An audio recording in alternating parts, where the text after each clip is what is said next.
In this video, I'm going to show you how to replace your AC condenser, which is right behind the grill here, but to get access to it, we actually have to remove the radiator. So let's get started. Before we get started, I just want to mention that you should have your AC system professionally evacuated, get all the refrigerant out of there so we can actually open up the system and replace our component. Do not vent this to the atmosphere. Contact your local shop and they should be able to get the refrigerant out for you. Now, you don't have to remove the wheel. I did only for camera purposes, but if you come through the passenger side wheel well, you can see the radiator petcock right here. Take a 19mm socket. I built myself out of some aluminum foil, a little shield right here so that the coolant, instead of it shooting straight out on the frame, it can follow down and fall into my collection bucket. Take a 19mm socket, put it on the drain plug and unscrew it. It should not be too tight. If it is, try to work it gently. You don't want it to break. And unscrew it until coolant starts coming out. Don't take this out though, because if you do, it'll start shooting backwards. And now we'll just let this drain. In order to speed up the process, let's go remove the radiator cap. There actually is no radiator cap. It's just an overflow cap. This is what holds pressure on the system. So we'll just unthread this. Air will go in as coolant tries to go out. I need to get this cover out of the way, and in order to do that, I have to get the spare tire tool / jack handle out of the way. So just unclip it from its retainers and set it aside. And now we can just go along and undo all the push clips that hold this down. I don't have any of my original push clips anymore. These are all aftermarket push clips that someone has put in. So whatever yours are, just go ahead and remove them in whatever way they need to be removed. With all the push clips removed, don't forget there are 2 over here. Lift this up and slide it out of the way. Let's get this air intake out of here. Lift up on this. Underneath, you'll see the wire. Follow it and unplug the mass airflow sensor. There we go. And I'm trying to remove this whole unit, so I'm just going to unbolt the clamp on the throttle body and take this out as one whole assembly. There is another connector over here. Unplug that.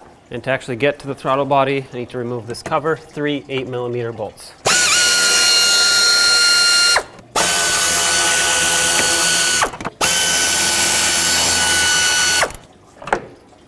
Remove these 2 hoses, and then unscrew this clamp with an 8mm socket. Now you can wiggle this whole assembly, pull it right off the throttle body, pick it up and set it aside. With a pair of pliers, remove this upper radiator hose clamp, and then you can break the hose free off the radiator. Sometimes it needs to be persuaded a little bit, so very gently with the pliers, break it free. Now you can slide it off. Since the coolant has mostly drained, there shouldn't be any in this hose, which there isn't. That's perfect. On the driver's side, there is the overflow hose. Remove the clamp, break the hose free very gently, and remove the hose. Now I will be removing this overflow tank only for visual purposes. You don't have to remove it, but otherwise there's no way I can get the camera in here to show you how to remove these lines, the transmission lines. So I like to get a better angle for you. Again, you do not have to remove this. Okay, here we go. Now you can see a lot better. This is what's holding the line on here, this plastic clip. So remove it. Just pry on the 2 little tabs. At this point, you want to spray some rust penetrant here to lubricate the line, but also clear out any debris. And then you need one of these tools that is specifically made for these lines here. Find the right size, slide it over, and press it in. Make sure you have a collection bucket underneath to catch any fluid that might come out. Okay, yep. Once it goes in all the way and it bottoms out, go ahead and pull on the line.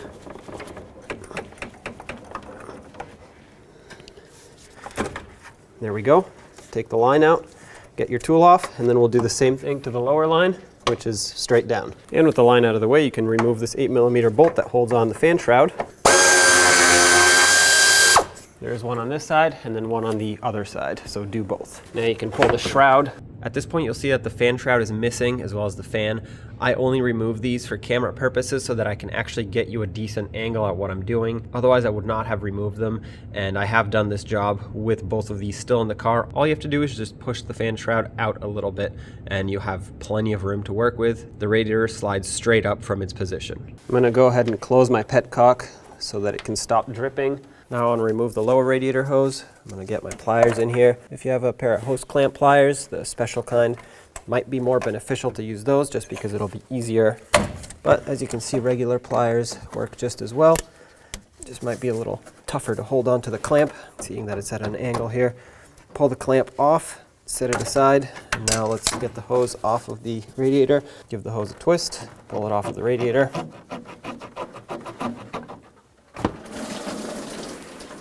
All right, set this hose aside. Now the radiator is held on by two mounts at the top. Let's remove both of those, one on each side. 10mm socket, get the bolt out. Be careful, it's a two-piece thing. There's the jack handle / spare tire tool holder, and then the mount for the radiator that's bolted on underneath it.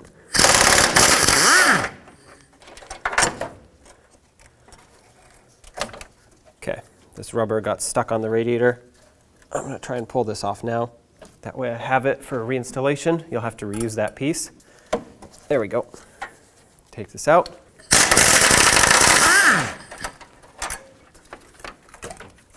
Now we can pick the radiator straight up. Okay, now pull it up and out of the other side. And there's your radiator. Now with a 19mm wrench, hold this side of the line, and a 22mm, break this fitting free so we can separate the lines. This will apply to both top and bottom. There we go. At this point, you can back this off by hand. Let's do the same to the lower one. Loosen this fitting. When you separate these, you can hear there's a noise. That's not pressure, that's actually vacuum. When the AC machine removes all the refrigerant, it pulls a vacuum on the system, so don't be alarmed, this is normal. These O-rings stayed on here, that's perfect because I have new ones. I always strongly recommend replacing them. And at this point, all we have to do is unbolt the condenser and pull it out of the way. Really quick though, before I do that, I'm going to take these two pieces off here. There's this one and then one on the other side. What these do is they just seal up the space between the condenser and the radiator so that the radiator can get proper airflow when it is when the fan is spinning and it's pulling the air through. So just pop these out with a trim tool and we'll reinstall this on the new condenser once it's in. But it's easier to take it out now when the condenser is mounted than when it's flopping around out of the vehicle. There are two 10mm bolts that hold this condenser in, one on each side at the top here.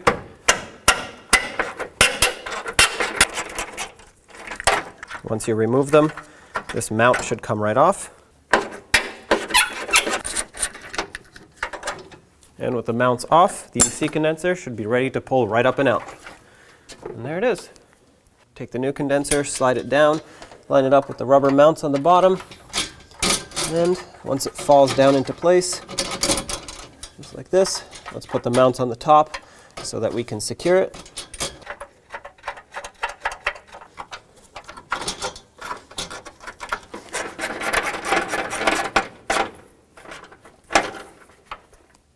Nice and tight.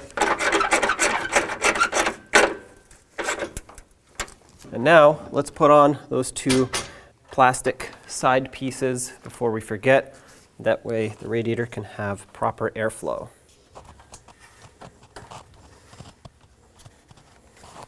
Now let's connect these lines. Before you connect them though, make sure the fitting is clean and put on a new O-ring, which should be supplied with your AC condenser. And it is always a great idea to lubricate the O-rings with some PAG oil, which is oil that is specifically made for AC systems. Slide the lines on. Start on the fittings.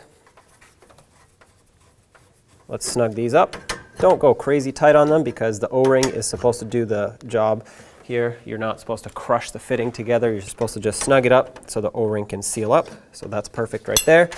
Do the same to this bottom one. When you turn these fittings, make sure you're not twisting the line on either end. So that's why you want to hold one side with a wrench as you turn the other one. Okay, that's nice and snug. Now, of course, if you have a leak, the shop that you went to for when you had the AC system evacuated, they'll let you know, and they can either fix it for you or you can fix it yourself. But obviously you don't want to have any leaks here, and if you over tighten it, you actually could cause a leak by crushing the O-ring and breaking it. So That's why it's important to tighten it just the right amount. Now grab your radiator, slide it down, make sure it lines up with the rubber bushings at the bottom, the rubber mounts, I should say. Okay, looks like it lines up on both sides, so that's perfect. I'm going to show you a close-up in a second, but to secure it so I can let go, I'm just going to start on this mount here, and now I can let go. When you slide this down, make sure the rubber bushing is fully seated, the bolt hole lines up, and then this tab over here slides in as well. Thread it on. Do the same on this side. Now let's get the lower hose connected to the radiator. Put the hose clamp back on. Try to position it in a similar position as it was before. That will give it the best chance of sealing up. Wiggle the hose around, or try to make sure that it's actually sealed up properly, which it is, so that's perfect. Wipe off any other oils and debris that have made their way down here. I'm going to go ahead and close my petcock so that it can stop dripping.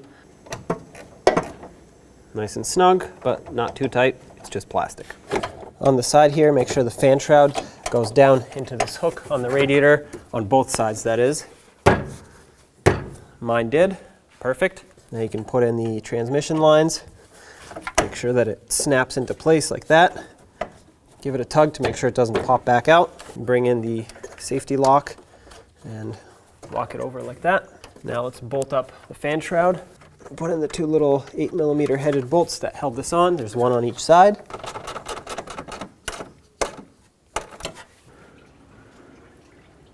Let's get the upper radiator hose in. Bottom it out. Put the clamp back on. Now bring in this cover here at the front, line it up, and let's put in all the push clips that hold this on.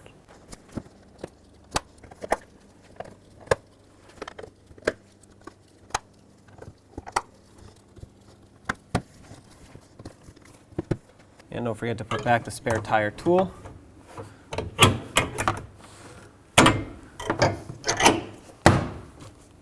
And lastly, the air filter housing with the rest of the intake here. Slide that over the throttle body, just like this. You got two hoses that went in here.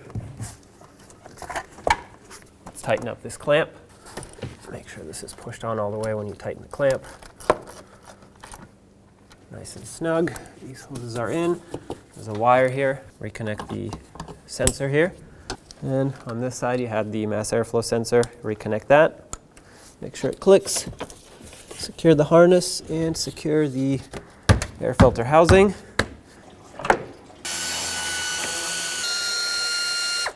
Now it's time to fill up the cooling system. What I have set up here is a spill-proof funnel, which also helps bleed the system. Because this is now the highest point in the cooling system, naturally the air will want to rise up into my funnel and not get trapped in the system.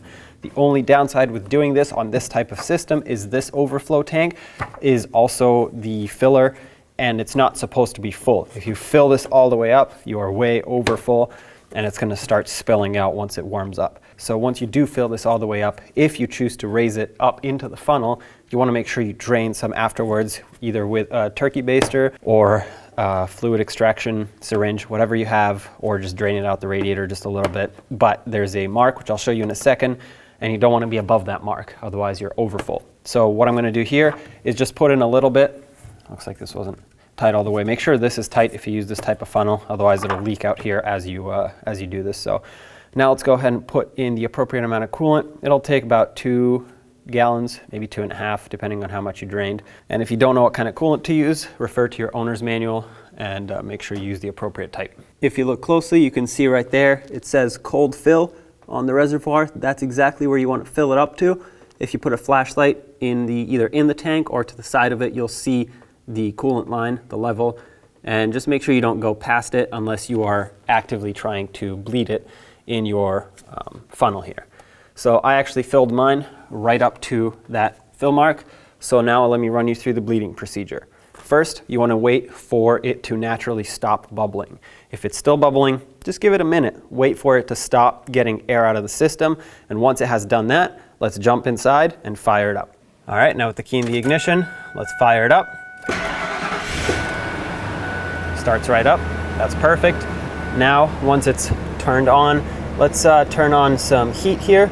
So turn on the blower, make sure the AC is off, turn the heat all the way up. I have this digital display. If you have the analog one with the knobs, just turn it all the way up. You want the coolant circulating through that heater core, and I'm gonna set it to vent. That way I can feel when the air blows warm over here. So I'm just gonna give it a minute and then wait for the air to blow over here.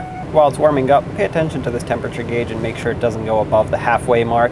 Right now it's still cold, I just turned it on, but once it reaches full operating temperature, shut it off, and obviously make sure you have heat through the vents.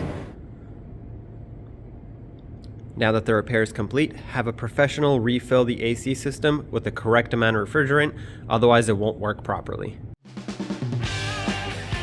When only the best will do, demand TRQ. The only company that lets you view before you do. TRQ is committed to offering the highest quality aftermarket auto parts that are engineered for peace of mind. Thanks for using and viewing with TRQ.